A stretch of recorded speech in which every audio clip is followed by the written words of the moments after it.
Assalamualaikum warahmatullahi wabarakatuh. Innal hamdalillah nahmaduhu wa nasta'inuhu wa nastaghfiruh wa na'udzu billahi min syururi anfusina wa min sayyiati a'malina may yahdihillahu fala mudhillalah wa may yudlil fala hadiyalah. Wa asyhadu an la ilaha illallah wahdahu la syarikalah wa asyhadu anna Muhammadan abduhu wa rasuluh sallallahu alaihi wasallam la nabiyya ba'd. Amma ba'd. Alhamdulillah, segala puji bagi Allah Subhanahu wa taala atas segala nikmat dan rahmat dari Allah Subhanahu wa taala. Tentunya sangat banyak nikmat yang Allah selalu berikan kepada kita. Marilah kita selalu meningkatkan ketakwaan kita kepada Allah Subhanahu wa taala. Salawat dan salam semoga tercurahkan selalu kepada Rasulullah sallallahu alaihi wasallam. Allahumma shalli ala Muhammad wa ala ali Muhammad. Baik pemirsa Surah TV yang dirahmati oleh Allah Subhanahu wa taala, alhamdulillah pada pagi yang berbahagia ini kita kembali berjumpa pada program kajian duha bersama Buya Muhammad Elfi Syam LCMA hafizahullah, yang semoga Allah selalu menjaga beliau. Dan alhamdulillah Buya telah bersama kita di studio pada pagi hari ini, dan insyaallah tema kajian kita pada pagi hari ini yaitu tentang kewajiban beriman kepada Allah dan kufur terhadap tauhid. Dan kita juga mengajak pemirsa nantinya juga berinteraktif bersama Buya kita di studio melalui telepon di 0811 669 3338 atau melalui WA di nomor 0811 669 3332. Baik pemirsa, telah hadir Buya kita Buya Muhammad Elfi Syam, kita sapa terlebih dahulu. Assalamualaikum warahmatullahi wabarakatuh Buya. Assalamualaikum warahmatullahi wabarakatuh. Gimana kabarnya Buya? Alhamdulillah. Sehat ya Buya.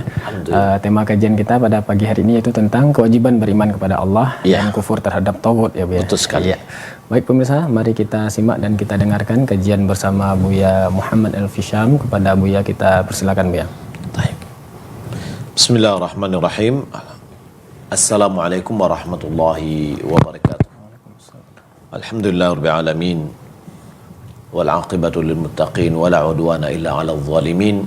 Wa asyhadu an la ilaha illallah wahdahu la syarikalah. Wa asyhadu anna Muhammadan 'abduhu wa rasuluh. Allahumma shalli wa sallim ala nabiyyina Muhammad wa ala alihi wa sahbihi ajma'in. Amma ba'd. Allahumma la ilma lana illa ma 'allamtana innaka antal alimul hakim. Allahumma 'allimna ma yanfa'una wanfa'na bima 'allamtana wa zidna 'ilma.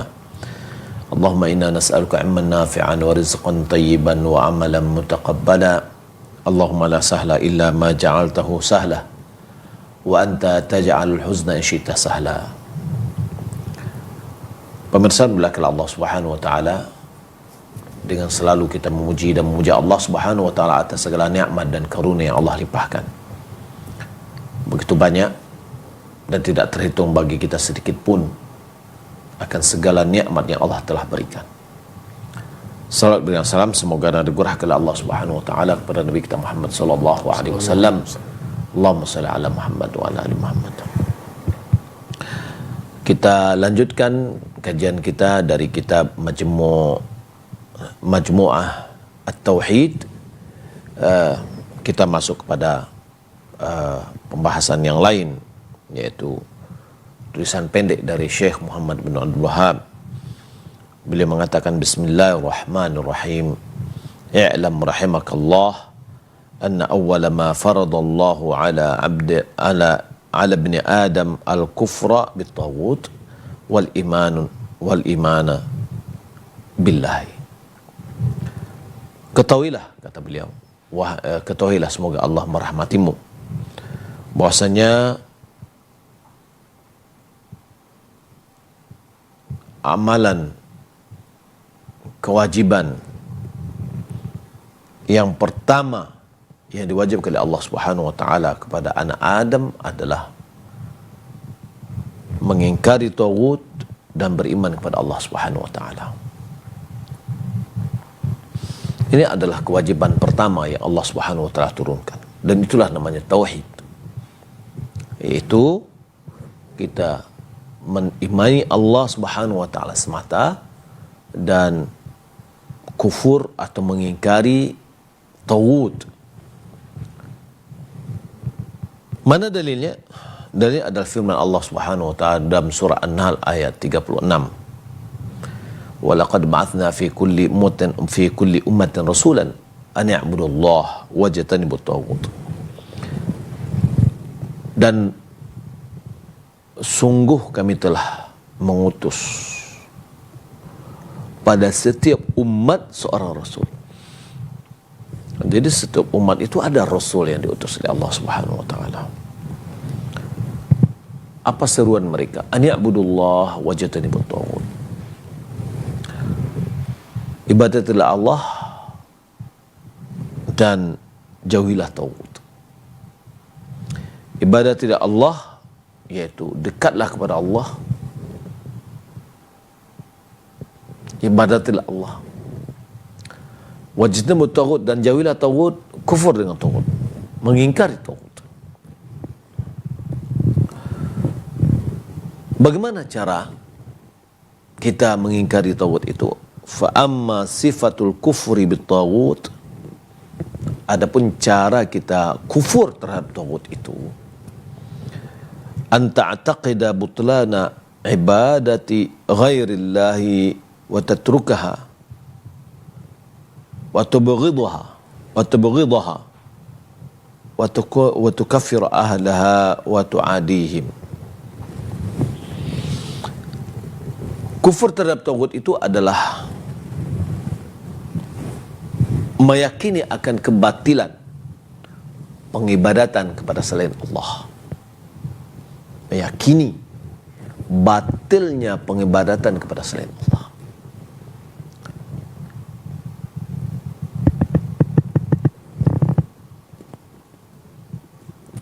Meninggalkannya dan membencinya. Jadi kita harus meyakini ada orang yang tidak mengibadati tapi dia tidak yakini itu adalah batil. Harus dia yakini itu. Dia yakini kebatilan ibadah kepada selain Allah. Batil. Gugur. Tidak ada haknya sama sekali mengibadati selain Allah. Dan meninggalkannya serta membencinya. Sebab boleh jadi ada orang yang meninggalkan perbuatan itu tapi dia tidak iringi dengan keyakinan.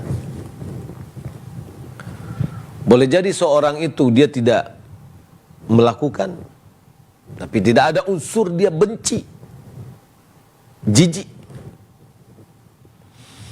Sebagaimana ketika kita sebagai tabiat kita tidak suka dengan sebuah makanan, bagaimana? Kita tinggalkan dan kita jijik dengannya.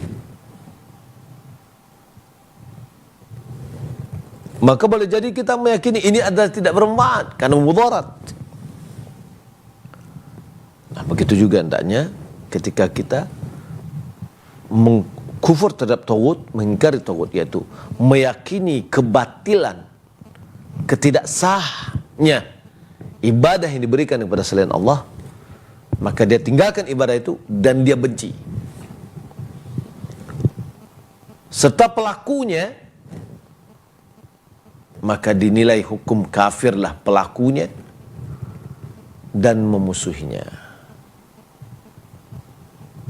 Baik, inilah apabila kita masih senang, nah, ini lihat nih, senang melihat ibadah kepada selain Allah, suka nonton, malah di antaranya ada juga ikut-ikutan berkunjung di tempat-tempat pengibadatan kepada selain Allah dengan hujah wisata religi dan yang lainnya. Ini perlu dipertanyakan kufur bitaghutnya. Walaupun dia beribadah kepada Allah, tapi yang ini lawannya sehingga betul-betul dia menjadikan tauhidnya betul-betul. Bisa enggak nih? Dia betul-betul kufur terhadap taghut. Ya, dia meyakini kebatilannya, dia tinggalkan, dia benci, dia kafirkan pelakunya dan dia musuhi.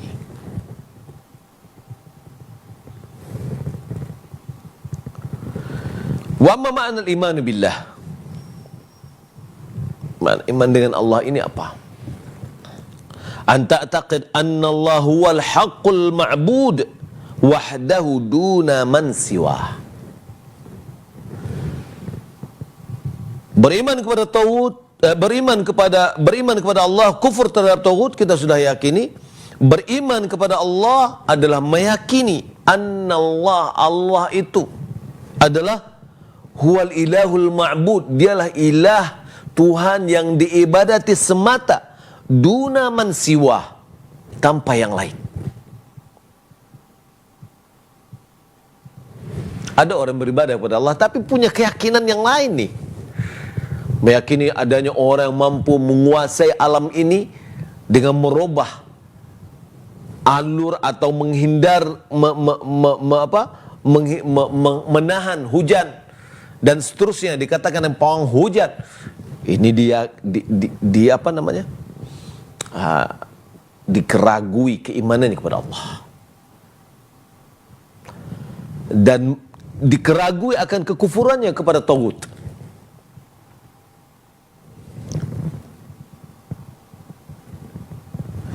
Wa takhlisu jami'a wa tukhlisa jami'a anwa'il ibadati kulliha lillah. Engkau mengikhlaskan seluruh ibadah itu hanya untuk Allah saja. Yani memurnikan, kita purnikan ibadah itu semua hanya untuk Allah, tidak kepada yang lain. Wa tunfiha min kulli ma'budin siwah. Engkau hilangkan, engkau kikis, engkau nafikan, ya, ibadah itu dari segala yang diibadat selain pada Allah Subhanahu wa taala. Wa tuhibbu ahlal ikhlas wa tawalihim. Engkau mencintai orang-orang yang ikhlas, mengingkari orang-orang yang betul-betul konsisten dengan agamanya. Dan wa tawalihim, dan memberikan wewenang. Nih, kalau kita sebagai seorang muslim nih, dan kita memiliki jabatan, berikanlah jabatan kepada orang-orang muslim. Karena dia akan pasti akan menyokong dan dia akan bisa melaksanakan perbuatan sesuai dengan Al-Quran dan Sunnah. Wa tubghid ahli syirki wa tu'adihim. Engkau membenci pelaku-pelaku syirik dan memusuhinya. Wa hadhil millata Ibrahim allati saffaha man raghiba anha. Inilah agama Ibrahim yang mana orang yang tidak suka dengannya menghukumnya Nabi Ibrahim sebagai yang safih, sebagai yang pandir. Jadi ketika kita mempelajari iman billah, al-kufur bit-taghut, kufur bit-taghut tadi apa? Kufur bit-taghut itu meyakini kebatilan, ketidaksahahan ibadah kepada selain Allah, sehingga ditinggalkan, dibenci, dan mengkafirkan pelaku dan memusuhinya. Memusuhi itu boleh jadi tidak berteman. Ada orang dah tahu dia tidak beribadah kepada Allah, dia berteman dengan sebaik-baiknya.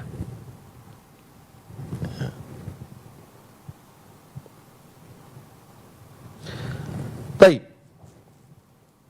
Iman billah ada meyakini bahwasanya Allah satu-satunya yang berhak diibadati, selainnya adalah batil. Memurnikan seluruh ibadah hanya kepada Allah semata dan menafikan ibadah itu dari segala, ya, yang diibadah selain daripada Allah Subhanahu wa taala. Mana dalilnya? Dalilnya adalah surat Al-Mumtahanah. Allah memberitahukan tentang Nabi Ibrahim, bagaimana Nabi Ibrahim itu. Laqad kanat lakum uswatun hasanatun fi Ibrahim walladzina ma'ahu. Sungguh telah ada bagimu pada diri Rasulullah dan orang yang mengikuti beliau dengan mengikuti beliau. Sungguh dia sudah mendapatkan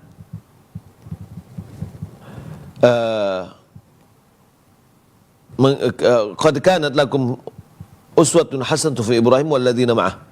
Sungguh telah ada bagimu suri tauladan yang baik pada Nabi Ibrahim dan orang-orang yang mengikutinya, orang-orang yang bersamanya. Di situ keteladanan yang kita dapatkan. Bagaimana?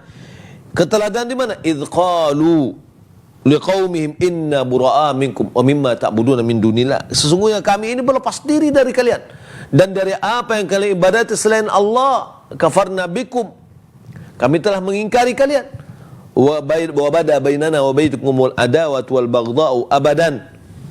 Dan telah nyata bagi antara kita dengan kalian permusuhan dan kebencian selama-lamanya hatta tu'minu billahi wahdah, sampai kalian beriman kepada Allah Subhanahu wa taala semata. Dalam surah Al-Mumtahanah ayat 4. Jadi sikap yang konsisten, sikap yang tegas itu sudah digambarkan oleh Nabi Ibrahim di dalam kewajiban beriman kepada Allah dan kufur terhadap taghut. Pemirsa belakang Allah Subhanahu wa taala. Jadi kewajiban kita beriman kepada Allah dan kufur terhadap taghut ini adalah dasar. Inilah hakikat dari tauhid. Ya. Harus ada konsekuensinya. Kalau tidak, kita mungkin boleh jadi kita toleransi kepada orang yang mengibadati selain Allah, dan tapi kita tidak toleransi terhadap sebagian yang di situ boleh berselisih. Pemirsa mulakan Allah Subhanahu wa taala. Jadi saya ulangi, kufur bitaghut itu tata caranya adalah meyakini kebatilan yang diibadati selain Allah Subhanahu wa taala, yaitu meninggalkannya dan kufur dan membencinya dan kufur kepada pelakunya dan memusuhinya. Adapun ibadah kepada Allah Subhanahu wa taala adalah meyakini bahwa hanya Allah semata-mata al-ilahul ma'bud.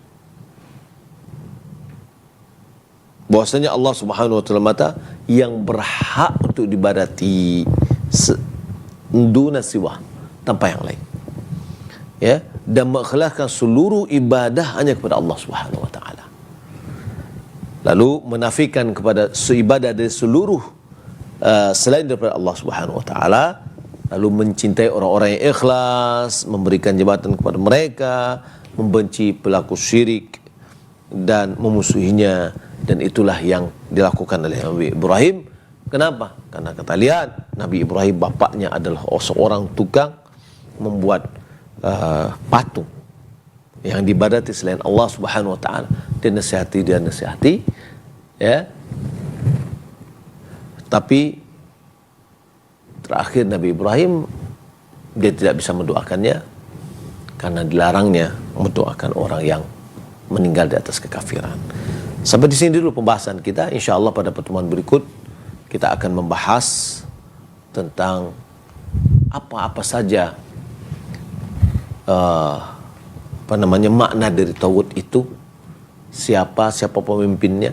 Insyaallah Subhanahu wa taala nanti kita akan pelajari pada pertemuan berikutnya, dan saat ini kita akan masuk pada sesi kedua, yaitu sesi tanya jawab. Wallahu a'lam. Iya. Baik, syukran jazakallahu khair ya atas penyampaian kajian kita pada pagi hari ini pada program kajian duha dengan tema kewajiban beriman kepada Allah dan kufur terhadap taghut.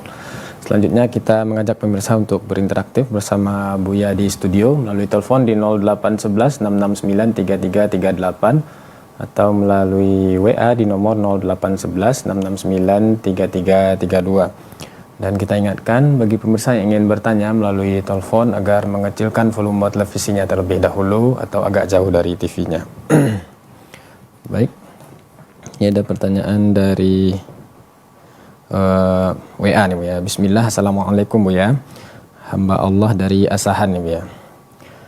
Ada teman ana dia mengaku salafi, tapi dia bilang kalau presiden kita adalah taghut dan dia berlepas diri karena katanya di Indonesia tidak berpegang teguh dengan hukum Allah. Nah, ini mohon penjelasannya nih Bu ya. Iya. Pembahasan tentang itu insyaallah nanti akan pada pertemuan berikutnya. Bahwa ulama memberikan rincian dalam permasalahan ini.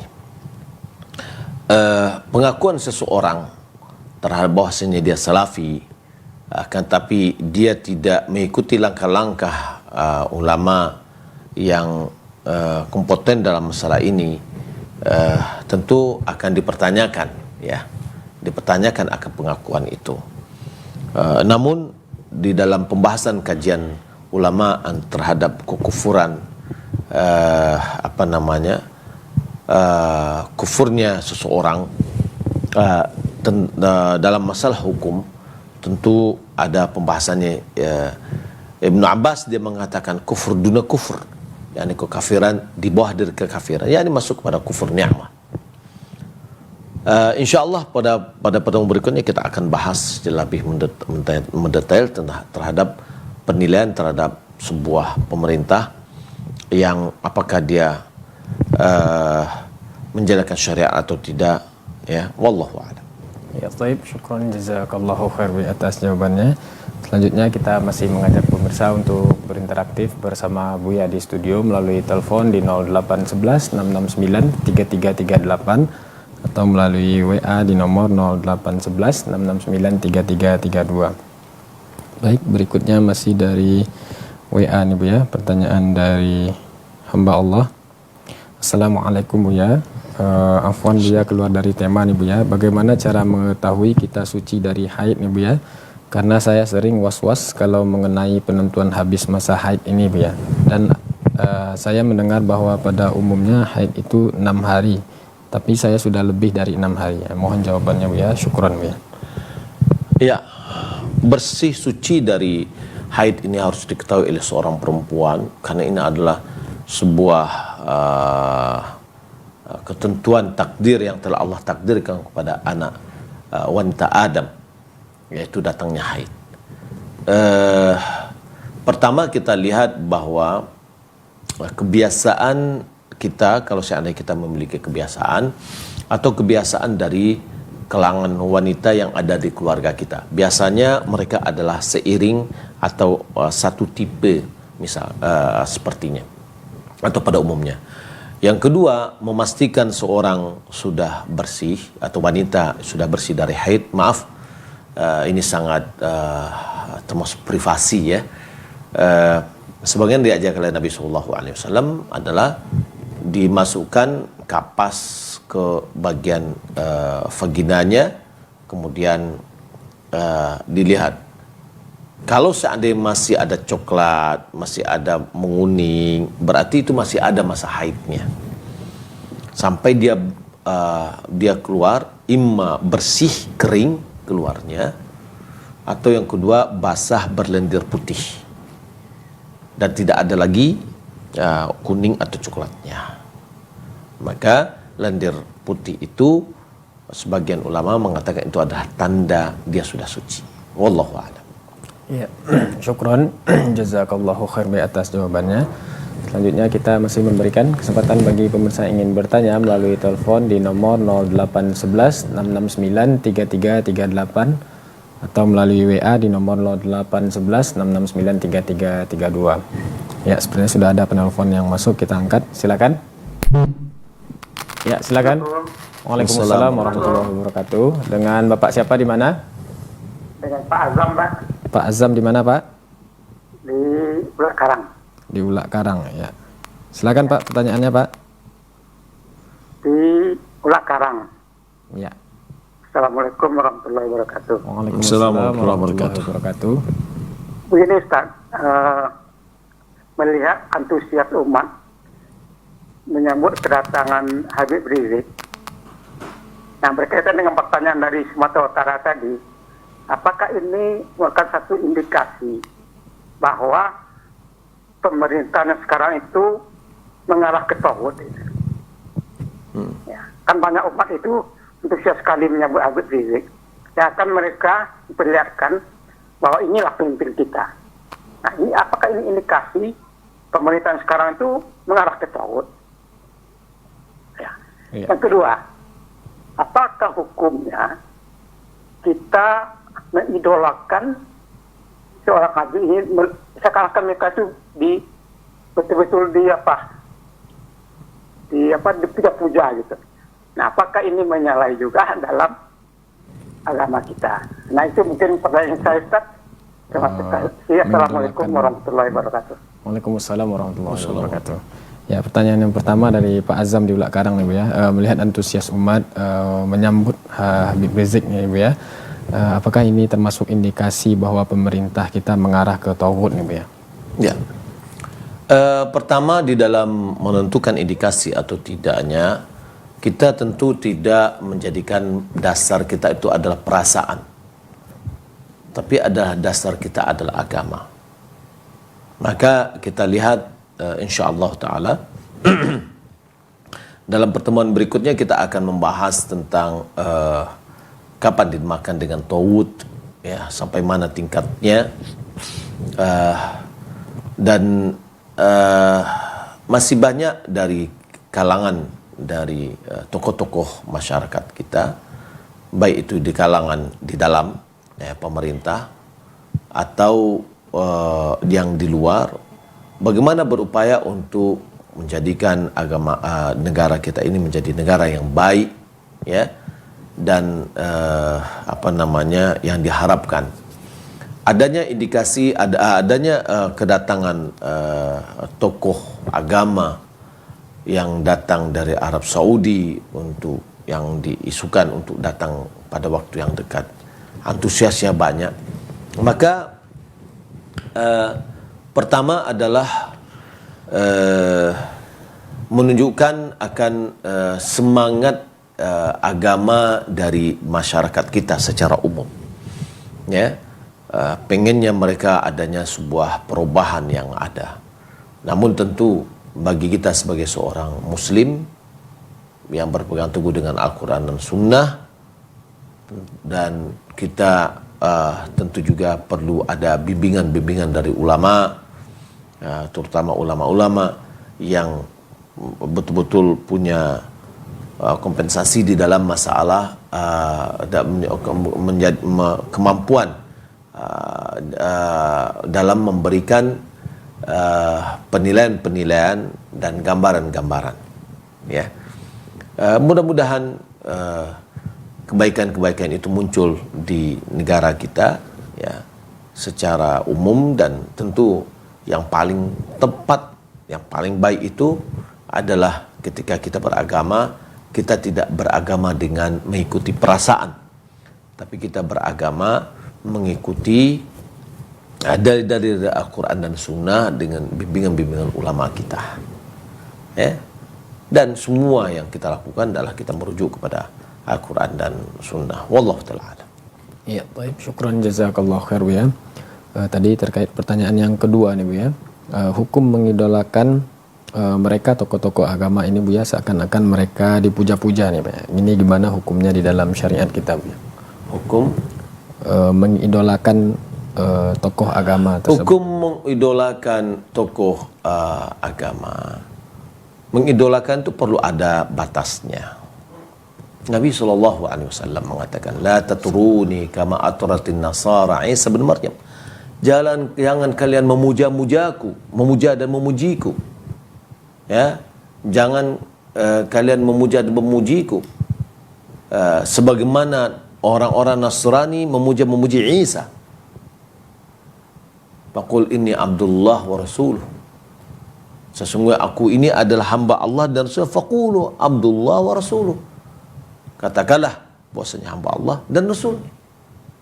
Subhanallah, Rasulullah SAW melarang umatnya untuk memuja-muji beliau, mengalu-alukan melebihi dari batasnya. Dia adalah seorang hamba dan dia adalah seorang utusan Allah Subhanahu wa taala. Bagaimana lagi dengan orang-orang di bawah dari beliau yang jauh sekali. Ya. Mengidolakan boleh. Ya, karena kita melihat dia ada sosok yang bisa kita jadikan contoh. Tapi tentu saya yakin, ya, mereka jauh dari para anbiya dan para rasul. Mereka jauh daripada para Rasulullah SAW, terutama Khulafa Rasyidun. Jauh sekali mereka di bawah daripada mereka, dari para sahabat tersebut. Maka tentu kalau kita mengidolakan adalah kita idolakan orang-orang yang betul-betul dia tidak akan pernah berubah lagi. Yaitu adalah orang-orang yang sudah meninggal dunia.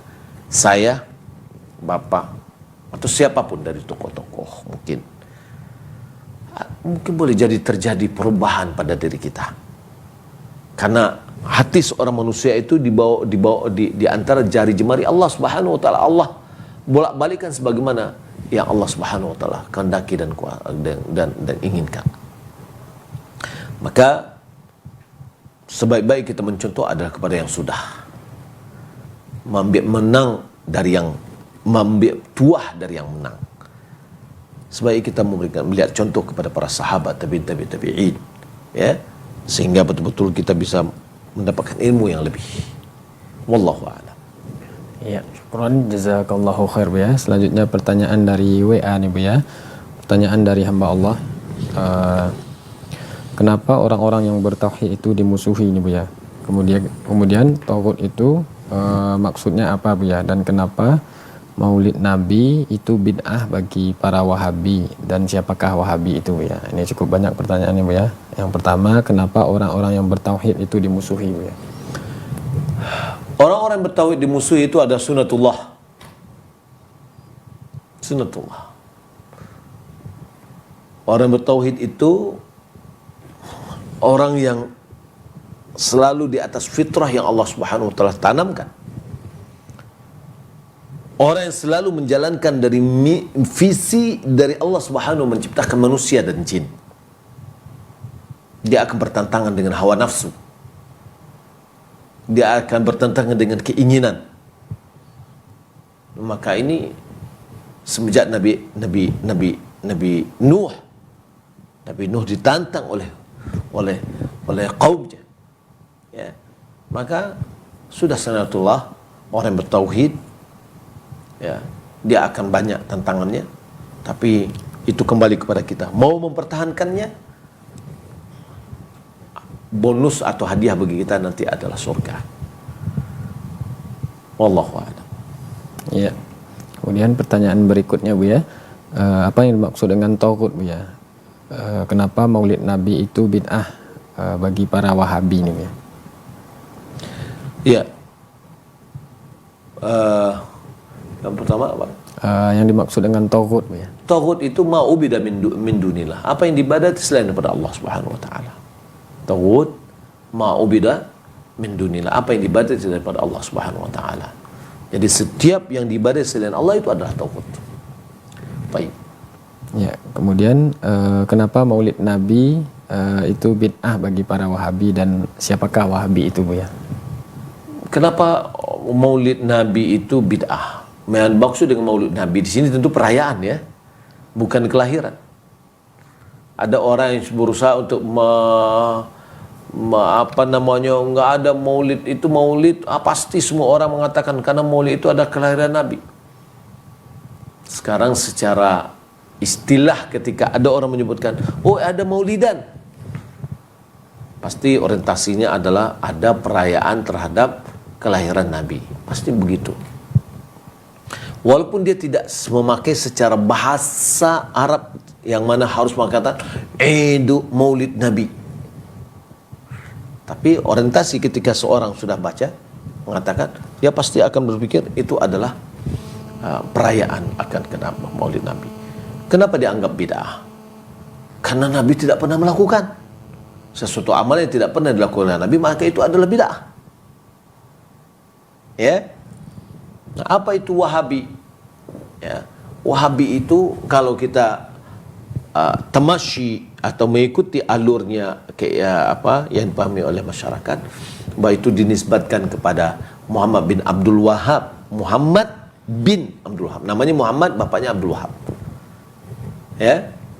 Itu dinisbatkan ke beliau oleh orang-orang yang banyak. Lalu apa yang didakwai oleh Muhammad bin Abdul Wahhab ini? Ternyata Muhammad bin Abdul Wahhab itu mendakwahkan Al-Quran dan Sunnah, kembali kepada Al-Quran dan Sunnah. Kenapa dikatakan oleh Wahabi itu adalah Maulid itu adalah bid'ah? Karena tidak ada dalam Al-Quran dan Sunnah. Ya, tidak dicontohkan dalam Al-Quran dan Sunnah. Sudah selesai. Jadi kalau kita lihat ketika kita beribadah sesuai dengan dalil, argumentasi, maka kita akan beribadah dengan cara yang baik. Wallahu a'lam. Ya, taib, syukran, jazakallahu khair Bu ya. Selanjutnya pertanyaan terakhir dari pesan singkat nih Bu ya. Pertanyaan dari Bapak Yusuf di Tanjung Enim, Sumatera Selatan nih Bu ya. Assalamualaikum Bu ya. Mau bertanya, mohon penjelasannya nih Bu ya, tentang bagaimana cara kita mengerjakan dan mengetahui diri kita apakah ibadah salat kita sudah khusyuk dan mencapai syarat dan hakikatnya nih Bu ya, hingga makrifatnya kepada Allah nih Bu ya. Iya. Bagaimana kita bisa tentang sholat? Tentang sholat, bagaimana cara kita mengetahui? Bagaimana cara kita bisa mengetahui sholat kita khusyuk? Apa itu khusyuk? Khusyuk itu adalah tamakninah, sholat merasa hadir di hadapan Allah. Ini namanya sholat khusyuk. Sholat khusyuk itu ada rangkaian-rangkaian. Ada satu buku kecil 33 kiat menggapai sholat khusyuk. Kalau bisa ini dibaca. Nah, ketika kita sholat, kita hadir pikiran kita sedang sholat, kita sedang bermunajat, itu adalah dinamakan dengan sholat khusyuk. Ya, wallahu a'lam. Ya, baik, syukran, jazakallahu khair atas jawabannya. Baik pemirsa Suro TV yang dirahmati oleh Allah Subhanahu wa taala, karena waktu yang membatasi sampailah kita ada penghujung acara kajian kita pada pagi hari ini. Sebelum kita tutup, kita minta kesimpulan dari kajian kita tentang beriman kepada Allah dan kufur terhadap tauhid. Pada Buya kita persilakan Buya. Iya, pemirsa dimuliakan Allah Subhanahu wa taala. Beriman kepada Allah dan kufur kepada tauhid merupakan dasar tauhid kita. Dasar tauhid kita. Maka oleh karena itu selalulah kita memberikan perhatian kepada pembahasan tauhid. Karena khawatir ketika kita banyak beribadah ternyata ibadah kita itu jauh dari tauhid. Maka boleh jadi ibadah kita itu akan gugur. Maka selalulah ikuti kajian kita untuk mengenal tauhid kepada Allah Subhanahu wa taala. Semoga Allah Subhanahu wa taala memberikan kemudahan kepada kita. Wallahu taala alam wa sallallahu alaihi wa ala alihi wa sahbihi ajma'in. Ya, syukron, jazakallahu khair atas kesimpulan dari kajian kita pada pagi hari ini pada program kajian duha, kajian bersama Buya Muhammad Elfisham LCMA hafizahullah. Jazakallahu khair wa barakallahu fik. Kita ucapkan kepada Buya yang telah hadir di studio dan juga menyampaikan kajian. Jazakumullahu khairan kepada pemirsa yang telah aktif berpartisipasi, berinteraktif bersama kita di studio baik melalui telepon dan juga WA dan SMS, dan kita mohon maaf tidak semua penanya dapat kita angkat satu persatu karena keterbatasan waktu. Terima kasih kepada kru yang bertugas pada pagi hari ini. Kita tutup dengan doa kafaratul majlis. Subhanakallahumma bihamdika asyhadu an la ilaha illa anta astaghfiruka wa atubu ilaik. Assalamualaikum warahmatullahi wabarakatuh.